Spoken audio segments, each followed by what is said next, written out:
Mohamed Ali Mouba, bonjour. Bonjour Barthélémy, bonjour à tous. À la une, chamboulement dans la police. Après le limogeage d'Anna Semoufaï de la tête de la direction générale de la police nationale, le président Macky Sall continue son petit ménage au sein des services de police. Hier, en conseil des ministres, notre enquête, donc, c'est à des nominations qu'on a procédé, des nominations tous azimuts. Les directions les plus stratégiques sont concernées.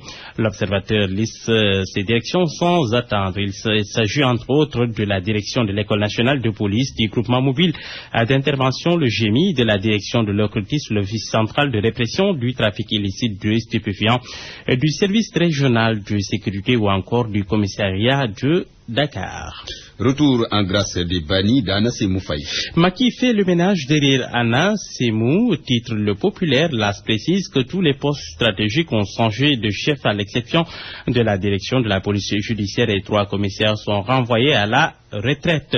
Le confrère constate que ces nominations sont aussi comme la fin des purges pour les bannis de Anna Semou, le patron des renseignements généraux de la direction de la région de Dakar, plutôt le commissaire Pierre Mendy, dont on disait qu'il entretenu des relations exécrables avec l'ancien patron de la police, devient directeur de la surveillance du territoire, ou encore l'ancien chef du service régional des renseignements généraux de Dakar, qui occupe désormais le poste laissé vacant par le commissaire Matar Diop, promu lui-même coordonnateur national du comité interministériel de lutte contre la drogue. Libération remarque pour sa part qu'après la vraie fausse affaire de drogue dans la police, Abdoulaye Niang a été réhabilité. L'ancien patron de la police a été nommé inspecteur général de police en même temps que le nouveau directeur général de la police nationale, Oumar Mal.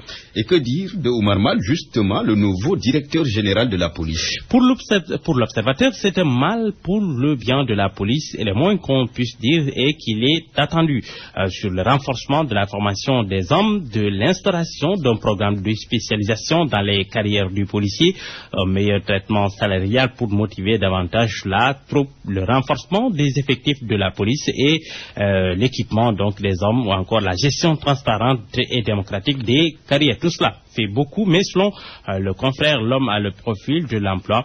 Le confrère ne croyait pas si bien dire, car pour enquête, en procédant à ces chamboulements, le président Macky Sall annonce un grand virage. Selon le confrère, le président Sall mise sur de nouveaux hommes.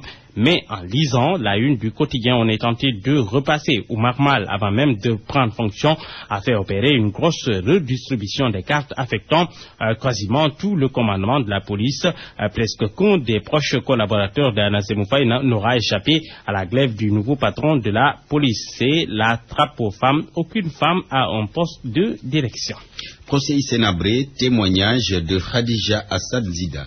Elle s'est présentée hier à la barre comme victime personnelle de l'ancien président tchadien. Elle confie avoir été violée à 4 reprises par l'ancien président, à la présidence même. Le quotidien note qu'elle était très loquace et l'a laissé pantois la salle d'audience. Cette autre audition de Oumar Déby Itno, le frère du président Idriss Déby, l'actuel président tchadien.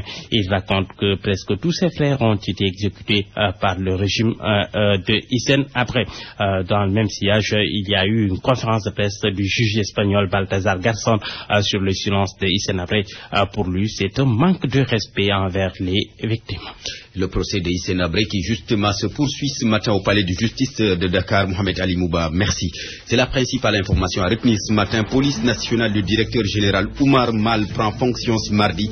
Il sera installé par le ministre de l'Intérieur Abdoulaye Daouda Diallo. La suite de RFM Matin, c'est avec vous, Babacar Fall.